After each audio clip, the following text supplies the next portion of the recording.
నమస్తే the 9 news కి స్వాగతం.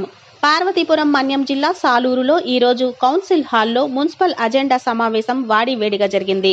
సాలూరు మున్సిపాలిటీలో సులాబ్ కాంప్లెక్స్ లేకపోవడం వల్ల చుట్టుపక్కల గ్రామాల నుండి వచ్చిన మహిళలు తీవ్ర ఇబ్బందులు పడుతున్నారన్నారు.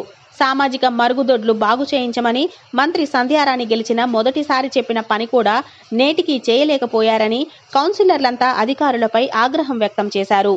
30 లక్షల సాధారణ నిధులతో ప్రభుత్వ ఆసుపత్రికి రింగు రోడ్డు వేయడానికి మున్సిపాలిటీలో నిధులు లేవని, ఆ ప్రతిపాదనను ఆమోదించలేమని వైసీపీ కౌన్సిలర్లంతా నిరాకరించారు.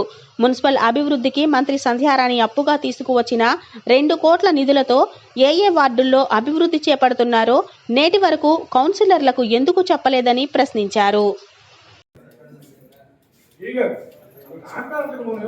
బిల్లు త్వరగా ఇస్తుంటే ఆరు టెండర్లు తీయడానికి ముందుకు వస్తారు.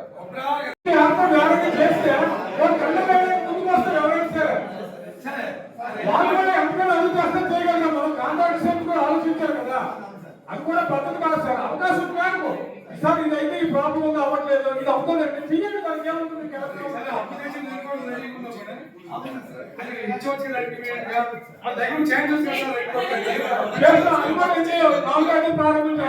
ఇప్పుడు 2 కోట్లు వచ్చింది, టెండర్ పిలిచారు, వర్క్లే చేయట్లేదు అన్న. ఏం చేస్తాను? మా వాటిలో ఉండిపోయాను 4 లక్షల 20,000 వర్క్. ఇది ముఖ్యమా అది ముఖ్యమా చెప్పండి. ఈ రోజు చాలా మంది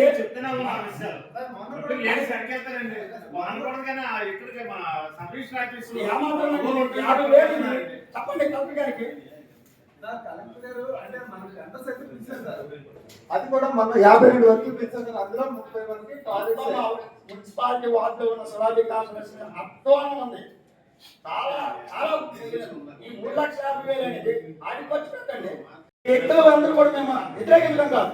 ఇక్కడ ముందు మేము అంత ఇబ్బంది పడుతున్నాం, వాటిలోకి వెళ్ళకపోతున్నాం. ఇది ముందు చూడండి, ఇది మేము కూడా ఆమోదిస్తాం, కారణం లేదు. మాకు అది ముఖ్యం. మీ సూచన తీసుకుంటాం సార్, మేము తొందరలోనే కలెక్టర్ గారికి. ప్రతి ప్లేస్ లో ఎక్కడ ఖాళీ ఉండమాట ఎవరో ఇచ్చేస్తే పెర్మిషన్ ఇచ్చేస్తే రాత్రి పెట్టి లేచిపోతున్నాయి.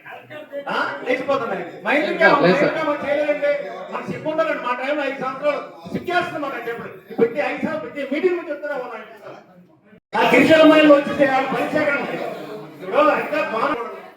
అధికారులు మీకు పంపించి మీకు ఎలా సిగ్గుండదు.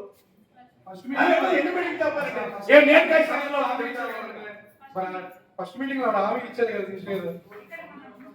మహిళా ఆత్మ గౌరవం చెప్పారు కదా, మీరు కలిసి ఒకసారి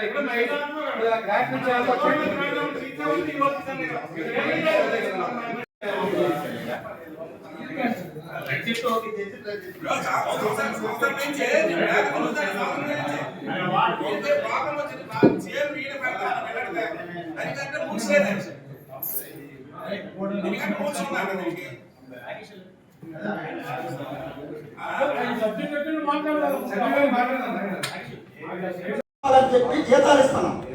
నిజమైన కౌన్సిలర్స్ మేమే. మాకు ఎటువంటి ఆశించుకోకుండా ప్రజల బాగోగులు మాట్లాడింది మేమే. మన జీతాలు గట్టి ఎవరు? మా కమిషనర్ ఎవరు? ప్రతి ఒక్క విషయానికి కమిషనర్ మీకైనా ప్రజలు సేవ చేయాలని ప్రభుత్వం రాజ్యం ప్రకారం మీకు జీతాలు ఇస్తున్నారు. మాకేంటి ఎవరు? మేము కేవలం కోరుకుంది ప్రజల క్షేమం. మన కలెక్టర్ గారు, మెజిస్ట్రేట్ గారు, ఈ వ్యక్తులు అందరూ కూడా మేము వ్యతిరేకించడం కాదు. ఇక్కడ ముందు మేము అంత ఇబ్బంది పడుతున్నాం, వాటిలోకి వెళ్ళబోతున్నాం.